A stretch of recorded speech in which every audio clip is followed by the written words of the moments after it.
পুত্ৰ সঞ্জয় গান্ধীৰ এটা সপোন আছিল সপোনটো হৈছে দেখত মাত্ৰ মিডল ক্লাছ থাকিব আৰু ধনিক শ্ৰেণী থাকিব আৰু মিডল ক্লাছৰ হাতত থাকিব এখন সৰু গাড়ী মাৰুতি 800 গাড়ী এই সপোন আছিল সঞ্জয় গান্ধীৰ আৰু এই সপোনে তেওঁ বাস্তৱায়িত কৰিব বিচাৰিছিল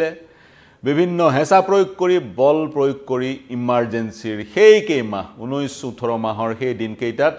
সঞ্জয় গান্ধীয়ে বহুত কিবা কৰিব বিচাৰিছিল নমস্কাৰ প্ৰিয় দৰ্শক সকলোকে স্বাগতম জনাইছো মই পাৰ্থ 50 years of emergency ভাৰতবৰ্ষত জৰুৰীকালীন অৱস্থা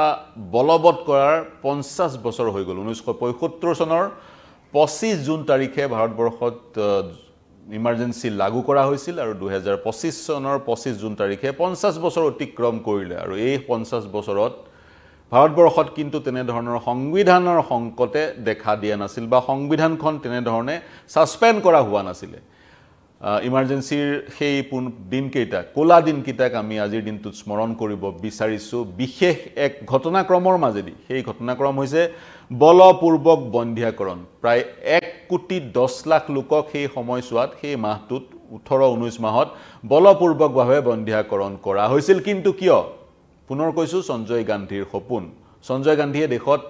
জনসংখ্যা নিয়ন্ত্ৰণ কৰিব বিচাৰিছিল হ্ৰাস কৰিব বিচাৰিছিল তাৎক্ষণিকভাৱে জনসংখ্যা হ্ৰাস কৰিব বিচাৰিছিল আৰু তেওঁৰ এক ধাৰণা আছিল ভাৰতবৰ্ষৰ সকলো সমস্যাৰ অন্যতম কাৰণ হৈছে এই জনসংখ্যাটো আৰু সেই কাৰণেই বহুকেইটা কামৰ মাজত সঞ্জয় গান্ধীৰ এটা অন্যতম পৰিকল্পনা আছিল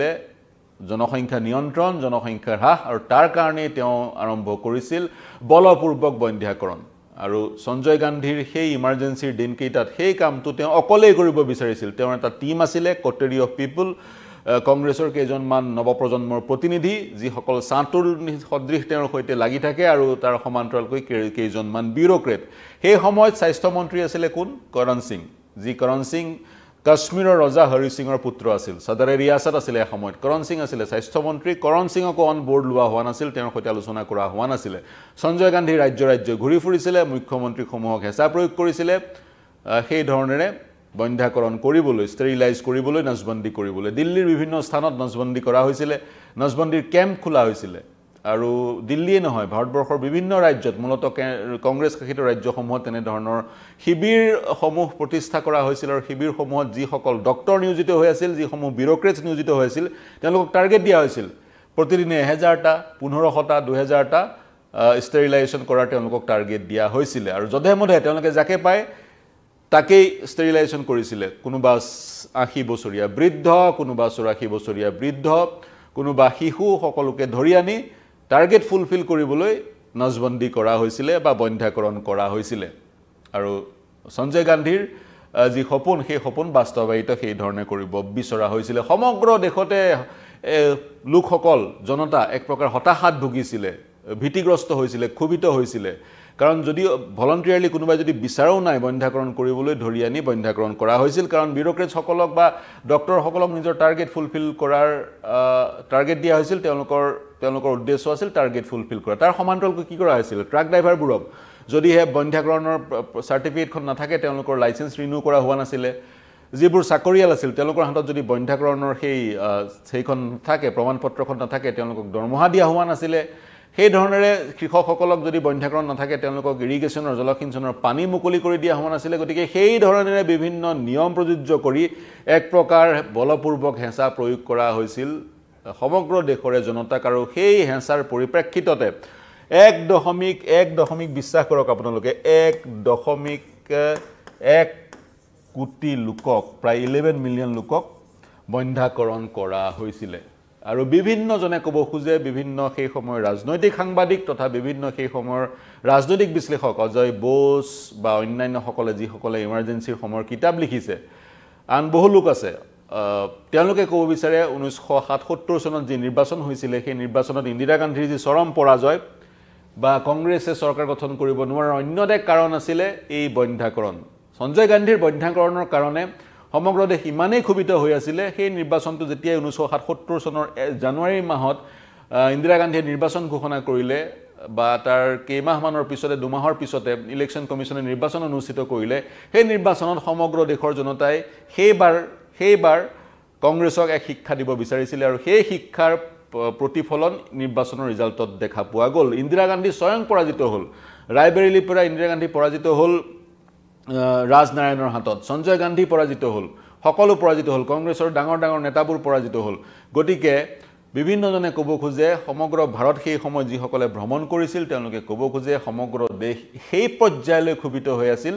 সেই ইন্দিৰা গান্ধীয়ে বেংকসমূহ নেশ্যনেলাইজ কৰিছিল যি ইন্দিৰা গান্ধীয়ে গৰীবী হটাও অভিযান চলাইছিল যি ইন্দিৰা গান্ধীয়ে পাকিস্তানক পৰাজিত কৰিছিল 1971 চনত যি ইন্দিৰা গান্ধীক স্বয়ং বাজপেয়ীয়ে দুৰ্গাৰ সৈতে তুলনা কৰিছিল সেই ইন্দিৰা গান্ধীক যি ইন্দিৰা গান্ধী ভাৰতবৰ্ষৰ একছত্ৰী এক ধৰণৰ সম্ৰাট আছিল নেত্ৰী আছিল সেই ইন্দিৰা গান্ধীক 1977 চনৰ নিৰ্বাচনত পৰাভূত কৰাৰ একমাত্ৰ কাৰণ বা অন্যতম কাৰণ তেওঁৰ পুত্ৰ সঞ্জয় গান্ধীৰ সেই বন্ধ্যাকৰণৰ নীতি বুলি বিভিন্নজনে ক'ব খোজে বন্ধ্যাকৰণৰ নীতি যেতিয়া সঞ্জয় গান্ধীয়ে প্ৰযোজ্য কৰিছিলে সেই নীতি তেওঁ সেই বিষয়ে তেওঁ ভালকৈ তেওঁৰ মাতৃ শ্ৰীমতী ইন্দিৰা গান্ধীৰ সৈতে আলোচনা কৰা নাছিলে পিএমঅ হওক বা হেল্থ মিনিষ্ট্ৰী হওক সেই দুইটা বিভাগেই বা দুইটা ডিপাৰ্টমেণ্টেই দুইটা মন্ত্ৰণালয়ে ডাৰ্কত আছিলে অৱগত কৰা হোৱা নাছিল তেওঁলোকক সঞ্জয় গান্ধীয়ে এককভাৱে গোটেই কামটো কৰি গৈছিলে আৰু 77 চনৰ যি নিৰ্বাচন সেই নিৰ্বাচনত কংগ্ৰেছ সীমিত হৈ পৰিছিল 154খন আসনত নৱগঠিত জনতা পাৰ্টি যিটো ৰাজনৈতিক দল এক প্ৰকাৰ এখন মঞ্চ আছিল উমৈহতীয়া বিৰোধী দলসমূহৰ সেই মঞ্চত সিপিএমও আছিল সেই মঞ্চত জনসংঘও আছিল জনসংঘ অৰ্থাৎ আৰএছএছৰ পলিটিক্যাল উইং ভাৰতীয় জনতা পাৰ্টিৰ আগৰ যিটো ভাৰতীয় জনতা পাৰ্টি জন্ম হোৱাৰ আগতে যিটো ৰাজনৈতিক দল আছিল আৰএছএছৰ সেইটো হৈছে Jana Sangh communist party of India Marxist বা আন বিৰোধী দলসমূহৰ উমৈহতীয়া মঞ্চ জনতা পাৰ্টিয়ে লাভ কৰিছিল 295খন আসন আৰু প্ৰথমবাৰৰ কাৰণে দেশত মোৰাৰজী দেশাইৰ নেতৃত্বত জনতা পাৰ্টিৰ চৰকাৰ গঠন হৈছিল আৰু জনতা পাৰ্টিৰ চৰকাৰ গঠন হোৱাৰ পিছতে ইন্দিৰা গান্ধীক গ্ৰেপ্তাৰ কৰা হৈছিল তাৰ পিছত 78 চনত ইন্দিৰা গান্ধীয়ে কৰ্ণাটকৰ এখন আসনৰ পৰা মিড টাৰ্ম ইলেকশ্যনত অৱতীৰ্ণ হৈ জয়ী হৈ লোকসভালৈ আহিছিল গতিকে সেয়া হৈছে সেই সময়ৰ বুৰঞ্জীৰ এটা পৃষ্ঠা সঞ্জয় গান্ধীৰ কনিষ্ঠ পুত্ৰ ইন্দিৰা গান্ধী আৰু ফিৰোজ গান্ধীৰ জ্যেষ্ঠ পুত্ৰ ৰাহুল গান্ধী সঞ্জয় গান্ধীৰ সেই ধৰণৰ কিছুমান অবাস্তৱ সপোন আছিল যিবোৰ সপোন ৰূপায়ণ কৰিবলৈ যাওঁতে তেনে ধৰণৰ সাংঘাতিক কিছুমান মিষ্টেক বা ভুল বা হিমালয়ান ব্লাণ্ডাৰ সঞ্জয় গান্ধীয়ে কৰিছিল যিসকলক 2000 লোকৰ মৃত্যু হৈছিল এই যি বন্ধ্যাকৰণত 2000 লোকৰ মৃত্যু হৈছিল আৰু মূলতঃ ইছলাম ধৰ্মী লোকসকলক আৰু দলিতসকল এই বন্ধ্যাকৰণৰ সন্মুখীন হৈছিল বা তেওঁলোকৰ ওপৰতে সেই হেঁচাটো প্ৰয়োগ কৰা হৈছিল মন কৰিব এটা কম্পেৰিজন পিছত যেতিয়া চাহ কমিশ্যন গঠন হ'ল শ্ৰীমতী ইন্দিৰা গান্ধীৰ বিৰুদ্ধে তদন্ত কৰিবলৈ সঞ্জয় গান্ধীৰ বিৰুদ্ধে তদন্ত কৰিবলৈ চাহ কমিশ্যনে স্পষ্টকৈ কৈছে 1,10,00,000 লোকৰ বন্ধ্যাকৰণ কৰা হৈছিল যেতিয়া নাজিয়ে বন্ধ্যাকৰণ কৰিছিল দ্বিতীয় বিশ্বযুদ্ধৰ সময়ত 1939 চনৰ পৰা 50 চনলৈ নাজিয়ে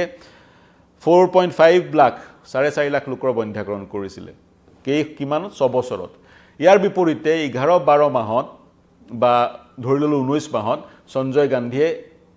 তাতকৈ দুগুণ লোক প্ৰায় 11 মিলিয়ন লোকৰ বন্ধ্যাকৰণ কৰি দিলে চিন্তা কৰক তাতকৈ দুগুণ কি তাতকৈ 15 গুণ লোকৰ বন্ধ্যাকৰণ কৰিলে নাজিয়ে বা হিটলাৰে যিমান লোকৰ বন্ধ্যাকৰণ কৰিছিল 6 বছৰত সঞ্জয় গান্ধীয়ে 19 মাহত তাতকৈ 15 গুণ অধিক লোকৰ বন্ধ্যাকৰণ কৰিলে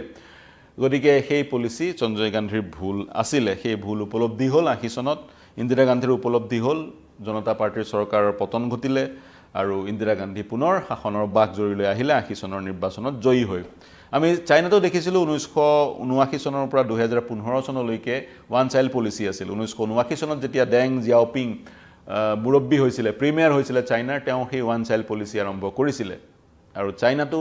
সেই সময়ত ভাবি লোৱা হৈছিল চাইনাৰ সকলো সমস্যাৰ কাৰণ হৈছে এই বৰ্ধিত জনসংখ্যা ভাৰতবৰ্ষ স্বাধীনতাৰ সময়ত জনসংখ্যা আছিল 33 কোটি আৰু সেই জনসংখ্যা বাঢ়ি আজিৰ তাৰিখত 150 কোটি 150 crores কিন্তু আজিৰ তাৰিখত সেই জনসংখ্যাক ডেমোগ্ৰাফিক আমি ডিভিডেন্ড হিচাপে ব্যৱহাৰ কৰোঁ কিন্তু সেই সময়ত ভাৰতবৰ্ষৰ ডেমোগ্ৰাফিক সমগ্ৰ বিশ্বই ডেমন বুলি কৈছিল আৰু বিশ্বৰ বিভিন্ন যিবোৰ ইন্টাৰনেশ্যনেল বেংক আন্তঃৰাষ্ট্ৰীয় বেংক বা ফাইনেন্সিয়েল ইনষ্টিটিউচনবোৰ আছিল সেইবোৰে ভাৰতবৰ্ষক তেতিয়াহে লোন দিবলৈ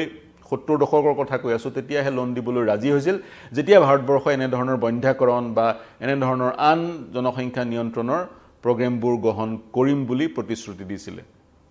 গতিকে সমগ্ৰ বিশ্বতে এক ধাৰণাৰ সৃষ্টি হৈছিল ভাৰতবৰ্ষৰ যি খাদ্য সংকট বা অন্যান্য সমস্যাবোৰৰ অন্যতম কাৰণ হৈছে জনসংখ্যা আৰু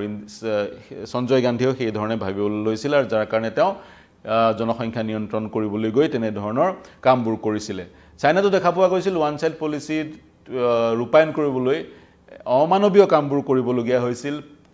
পেটতে সন্তানক হত্যা কৰা হৈছিল ভ্ৰূণ হত্যা কৰা হৈছিল দ্বিতীয়টো সন্তানৰ গতিকে তেনেবোৰ কাম চাইনাটো কৰা হৈছিল চাইনাই 2015 চনত যেতিয়া উপলব্ধি কৰিলে সেই নীতি তেওঁলোকৰ ভুল আছিল সেই নীতি তেওঁলোকে পৰিহাৰ কৰিলে আৰু ভাৰতবৰ্ষৰ বেলিকা বলপূৰ্বক বন্ধ্যাকৰণ নতুন চৰকাৰ দেশাই চৰকাৰ যেতিয়া আহিলে তেতিয়াই বন্ধ কৰি দিয়া হ'ল যি কি নহওক প্ৰিয় দৰ্শক ইমাৰ্জেন্সিৰ 50 বছৰ আজি স্পৰ্শ কৰিছে আমি ইমাৰ্জেন্সিৰ সেই কোলা দিনবোৰ আমি ৰুমন্থন কৰিছো বিভিন্ন ধৰণে বিগত সময়টো ৰুবন্থন কৰিছিল ইমাৰ্জেন্সি কি কাৰণে লাগু কৰিছিল শ্ৰীমতী ইন্দিৰা গান্ধীয়ে ইমাৰ্জেন্সি দিনকিটা তেওঁ কি কৰিছিল সংবাদ মাধ্যমৰ ওপৰত কি হেঁচা প্ৰয়োগ কৰা আছিল বা অসমৰ কোন কোন গ্ৰেপ্তাৰ হৈছিল সময়ে সময়ে সেই বিশ্লেষণবোৰ আগবঢ়াইছো আপোনালোকে কি ভাবে ইমাৰ্জেন্সিৰ সময়ৰ কথা কেনেকৈ ৰুমন্থন কৰে বা অসম কেনেকৈ প্ৰভাৱিত হৈছিল অতিৰিক্ত যদি কিবা তথ্য দিব বিচাৰে আমাক সেই তথ্যবোৰ জনাব সঞ্জয় গান্ধীৰ যদি কথা কওঁ 1980 চনৰ ফেব্ৰুৱাৰী মাহত এক বিমান দুৰ্ঘটনাত তেওঁৰ মৃত্যু হৈছিল তেওঁ পাইলট আছিল সফদৰজং বিমানবন্দৰৰ পৰা এখন এজনীয়া বিমান লৈ তেওঁ আকাশ মাৰ্গলৈ উৰা মাৰিছিল আৰু বেছি দূৰ যাবলৈ নাপালে দিল্লীৰ আকাশ মাৰ্গতে তেওঁৰ বিমানখনৰ যান্ত্ৰিক বিজুতি ঘটিলে আৰু যান্ত্ৰিক বিজুতি ঘটাৰ ফলত দিল্লীৰ বৰ্তমান য'ত প্ৰেছ ক্লাব অফ ইণ্ডিয়া আছে প্ৰেছ ক্লাবৰ সমীপতে তেওঁৰ বিমানখন সৰি পৰিছিল আৰু তেওঁৰ ঠিতাতে সেই স্থানতে মৃত্যু হৈছিল 1980 চনত 1980 চনত আৰু তেওঁৰ মৃত্যুৰ পিছত ৰাজীৱ গান্ধী তাৰ আগলৈকে পাইলট আছিল এয়াৰ ইণ্ডিয়াৰ ৰাজীৱ গান্ধী নিৰ্বাচনৰ ক্ষেত্ৰখনত ৰাজীৱ গান্ধীৰ পদাপন্ন হৈছিল ৰাজীৱ গান্ধী আৰু কালক্ৰমত ইন্দিৰা গান্ধীৰ মৃত্যুৰ পিছত ৰাজীৱ গান্ধী দেশৰ প্ৰধানমন্ত্ৰী হৈছিল যদিহে সেই বিমান দুৰ্ঘটনাটোত সঞ্জয় গান্ধীৰ মৃত্যু নহলে হয় তেতিয়া চাগৈ আজিৰ যি ৰাজনৈতিক দৃশ্যপট সেই দৃশ্যপট চাগে কিছু পৃথক হ'ল আৰু সেই সঞ্জয় গান্ধীৰে পত্নী মনেকা গান্ধী আজিৰ তাৰিখত বিজেপিৰ জ্যেষ্ঠ নেত্ৰী আৰু পুত্ৰ বৰুণ গান্ধী বিজেপিৰ জ্যেষ্ঠ নেত্ৰী গতিকে এক ধৰণে ক'বলৈ গ'লে যিজন ব্যক্তিয়ে ইমাৰ্জেন্সিক প্ৰশ্ৰয় দিছিলে দেশত গণতন্ত্ৰ ধ্বংস কৰিব বিচাৰিছিল সংবিধানক এক প্ৰকাৰ নস্যাৎ কৰিছিল সেইজন ব্যক্তিৰে পত্নী আৰু পুত্ৰ আজিৰ তাৰিখত বিজেপিৰ জ্যেষ্ঠ নেতা আজি কি নহওক প্ৰিয় দৰ্শক বিশ্লেষণটো আগবঢ়ালো ৰুমন্থন কৰি ইমাৰ্জেন্সিৰ 50 বছৰ হোৱাৰ কাৰণে বিশ্লেষণটো আমি আগবঢ়োৱাৰ অৱকাশ পালো এই বিশ্লেষণটো কেনে পানে জনাব আমি ইমাৰ্জেন্সিৰ খবৰ আপোনালোকক দি যাম সৰকাৰীভাৱেও বিভিন্ন পদক্ষেপ লোৱা হৈছে অসমৰ মুখ্যমন্ত্ৰী গৰাকীয়ে একাধিক মন্তব্য কৰিছে ইমাৰ্জেন্সিক লৈ আপোনালোকৰ মন্তব্য কি জানিব বিচাৰিম মন্তব্য কৰিবলৈ আমাৰ ইউটিউব চেনেল আৰু ফেচবুক পেজত প্ৰৱেশ কৰি কমেন্ট সেকশনত মন্তব্য কৰিব পাৰিব বাকি দেশ বিশ্ব ৰাজ্যৰ সকলো বাতৰি ৰিয়েল টাইমত পাবলৈ হলে সাবস্ক্ৰাইব কৰিব আমাৰ ইউটিউব চেনেল নতুবা ফলো কৰিব আমাৰ ফেচবুক আৰু ইনষ্টাগ্ৰাম পেজ এতিয়ালৈ এৰিছো